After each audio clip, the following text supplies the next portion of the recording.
which we leave by Pat Black. Jose Luis brushed aside the thick palm fronds and indicated the plant. "Senor Lucas," he said, eyes glittering, "this may cheer you up. You wish to fly home with my friend, without a plane?" Lucas sighed, but leaned closer anyway. The jungle seemed to thrum with energy the closer he got to it. Tiny things buzzed and struck out at his face, and the high stink of the vegetation fermented into something almost sweet. Lucas's first thought was that he was looking at a burst balloon, a thin, shiny purple filament dangling off a slender green stalk attached to a tree with bark resembling pineapple. Leaning closer, he realized that he was looking at a flower, glistening with dew, hiding its stamen beneath long, thick petals. It was the first interesting thing he'd seen on this god-awful, mosquito-ridden trip. "It looks like Batman's cape," Lucas said. "In the 60s, the purple one." Jose Luis nodded, oblivious to Lucas's irony as ever. "A good name.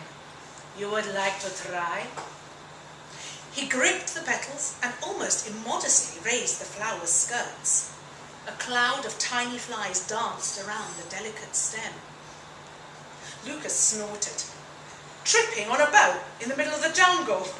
I don't know if that's the best idea, Jose Luis. Maybe we'll just have another Beatles sing-along." Simone, the press officer, a tall woman from Kent, who misread the brief somewhere and turned up each morning dressed like T.E. Lawrence, pushed her way through the foliage and joined them. Lucas gritted his teeth.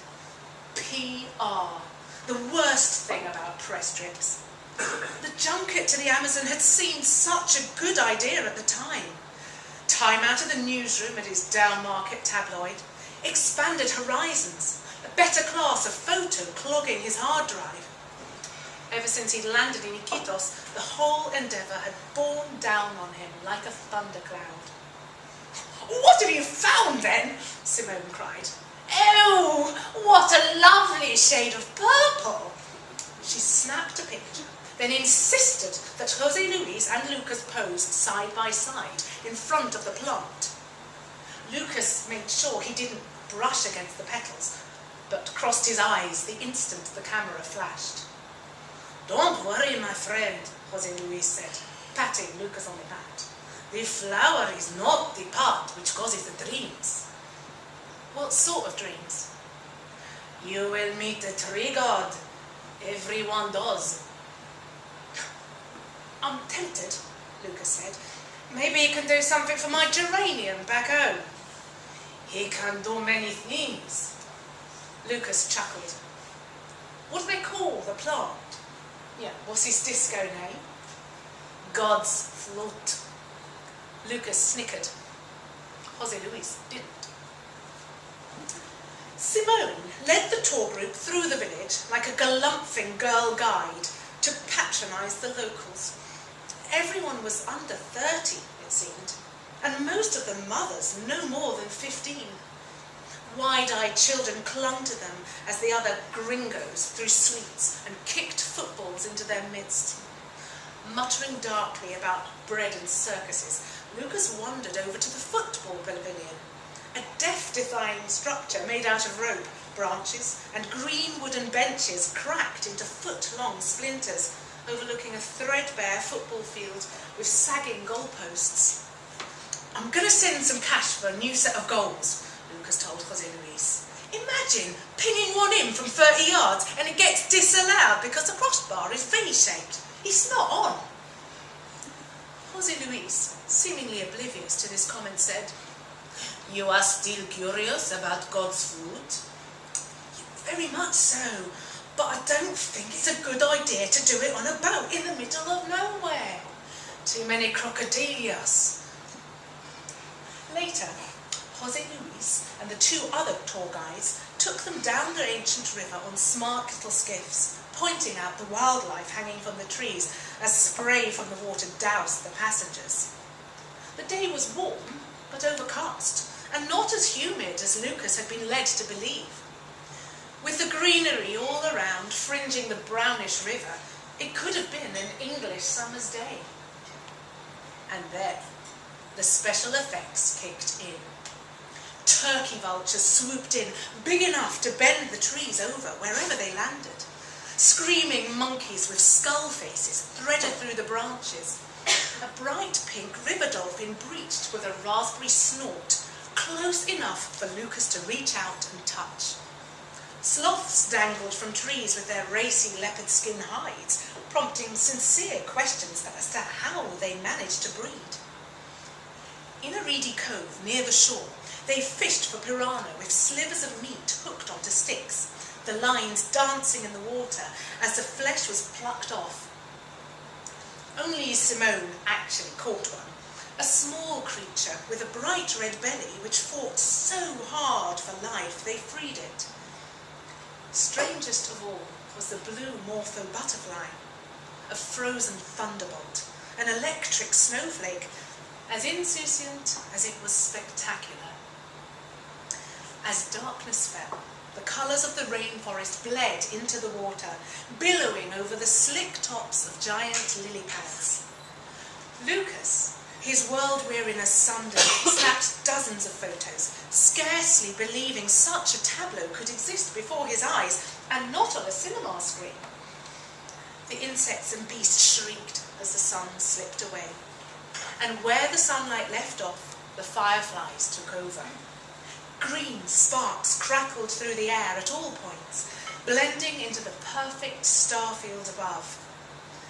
Leaning back in the boat, head against the gunwale, Lucas had the vertiginous feeling that he was actually looking down into the depths of the water, rather than up into the sky. When a shooting star arced across the scene in a pure, clear bolt of green, both skiffs whooped like it was bonfire night. "No one in Sidcup will believe we saw that," one of the older tourists spluttered. "No one!" Lucas rolled his eyes. What was wrong with people? Why couldn't they just shut up and appreciate things? Shortly afterwards, Simone was stung in the face by a giant black wasp out of a Harryhausen movie. In very British style, she professed to being fine, even after her bottom lip became the size and shape of a generous sausage roll from Greg's. Once it threatened to inflate to the dimensions of a DSF sofa, the skiffs were turned around and steered back to the pleasure boat, while help was sought. After Simone was sped away to a medical facility near Iquitos, the riverboat was berthed for the night, close to the village. The low flickering lights of the shacks were a disturbing counterpoint to the deep black and indigo bruising of the Amazonian night sky. José Luis came across Lucas as the Englishman sat astern, smoking in the dark. "We will be based here for an extra 2 days, José Luis, to allow Simone to be treated. She will be brought back here. The others wish to move on to Iquitos as planned in another boat. If you are still interested, we could head over to see the shaman tonight." Lucas tossed his cigarette into the black water. "If I don't see the tree god," he said, "I want to know why." The shaman wore a headdress and an arsenal strip with Mercy stenciled on the back. He had the look and build of one of the villagers, small but broad, with good cheekbones offsetting catastrophic teeth. He was happy to pose for pictures and even asked to take a look into Lucas's eyes. Lucas acquiesced without betraying too much unease. Lucas's palms began to sweat while the drink was prepared, a response to the glazed eyes and crazed songs of the shaman and his assistants, as the plant was chopped, mixed, tenderized, ground, blended, and boiled. "It's similar to the way we prepare ayahuasca," José Luis told Lucas soothingly. "You'll enjoy it. Mellow high." "You're not doing it?"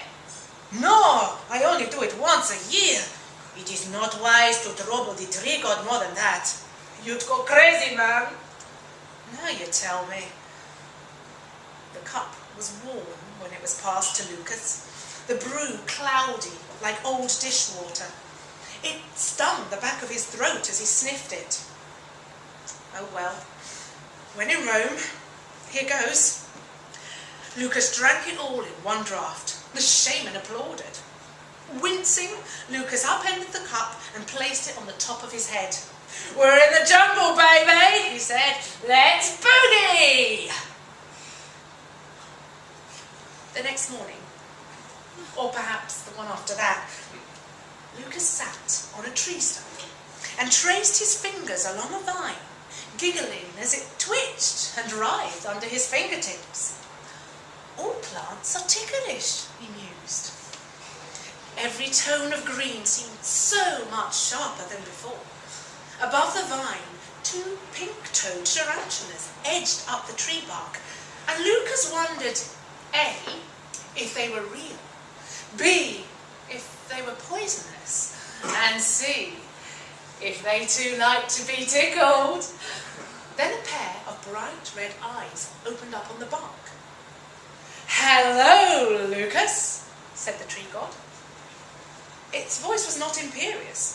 Lucas had expected it to sound like Charlton Heston or Darth Vader.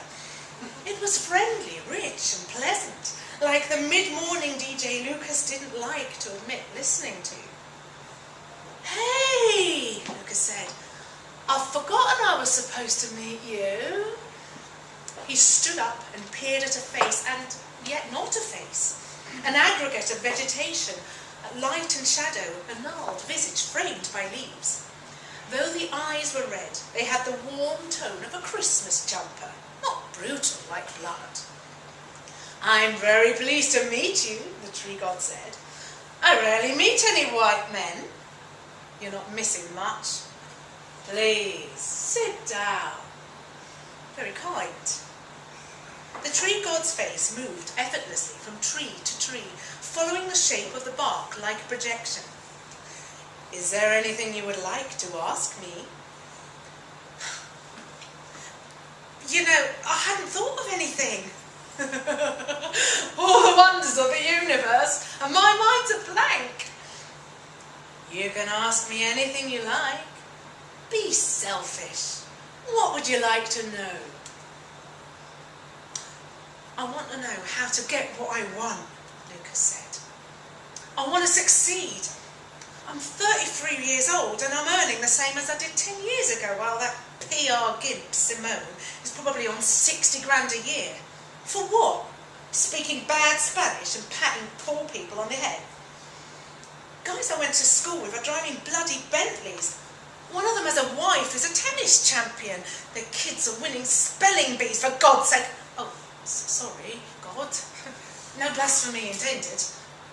I'll overlook it, tree god said amiably. "I want all that.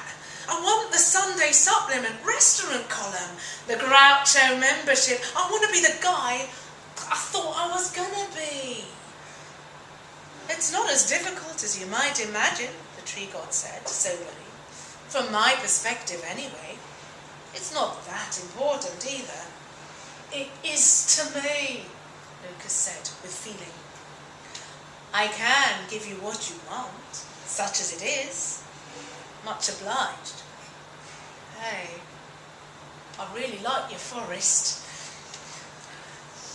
Now, you must give me something." "Excuse me?" "You must sacrifice something to me."